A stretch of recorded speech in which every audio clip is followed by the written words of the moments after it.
You know what? The closer to Dave Allen v Makhmudov we get, the more chance I give Dave Allen to win this fight.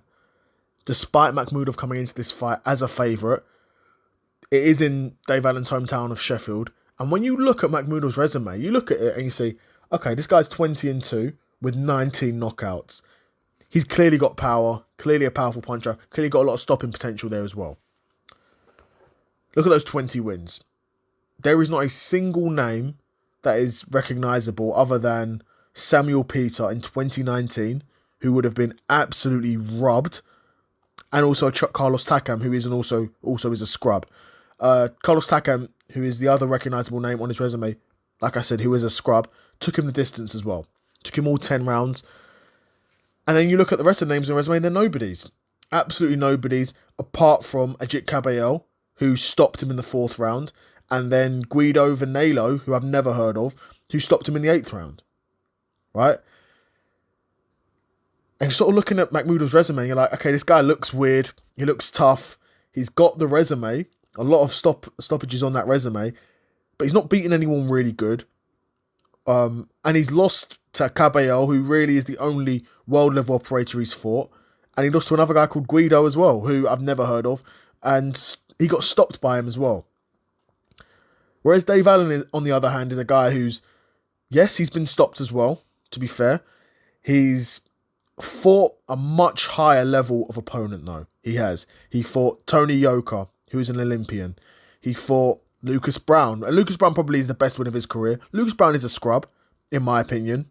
I don't rate Lucas Brown that highly. I think Lucas Brown lost to pretty much anyone half decent he fought. But again, a decent record, decent name for Dave Allen's resume. He lost to David Price, which is, a very bad loss. Because at David Price at that point, against Dave Allen should be doing a lot better and beating the likes of him, right?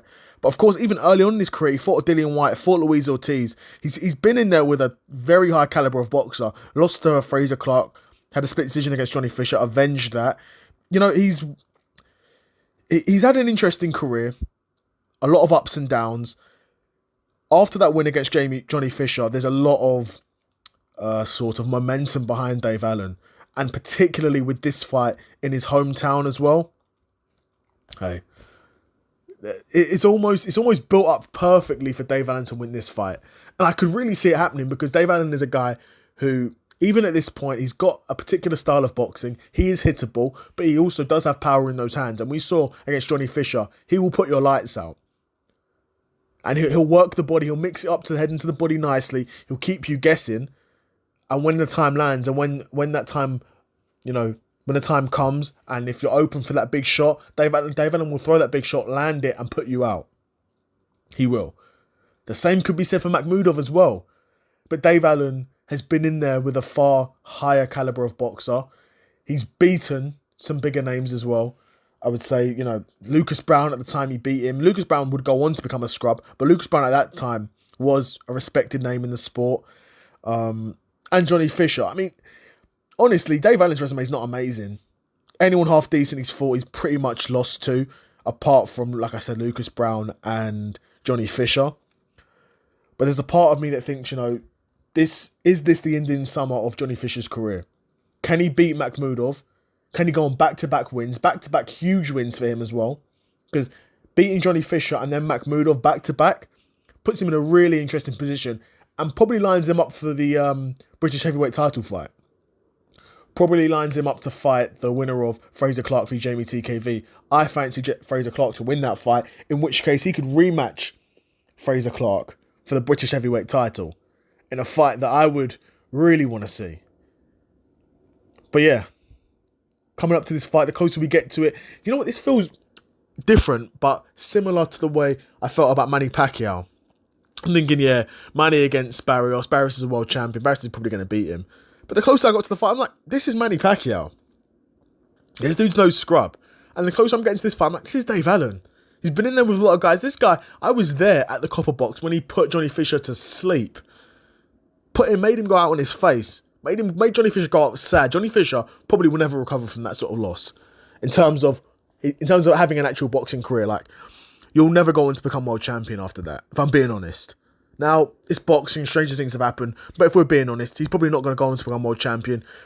If I'm being honest, if you're getting stopped like that against Dave Allen, you're probably not even going to become a British heavyweight champion, if we're being honest. But we'll see. Johnny Fisher's still semi-young in his career. But yeah, like I said, the closer I'm getting to this fight, the more likely I'm feeling that Dave Allen's just going to be able to pull this off. Makhmudov is going to be there for the taking. If he can weather the storm, if he can take Makhmudov's shots, which granted, not many people have been able to, and Dave Allen has been stopped before. So, we'll see. It's an interesting fight. May even be worth putting some money on Dave Allen, because the odds are going to be good, and Dave Allen was an underdog against Johnny Fisher. The odds will be good against Makhmudov, and I think Makhmudov was the favourite for this match as well, so we'll see, man. Dave Allen's got some options there, and I think he's got a chance. Call me crazy. I think Dave Allen's got a chance of winning this fight. I'd be curious to know what you guys think of this fight in the comments below. Another episode of the Seth Solo Side Quest in the bag, and I'm out. Peace.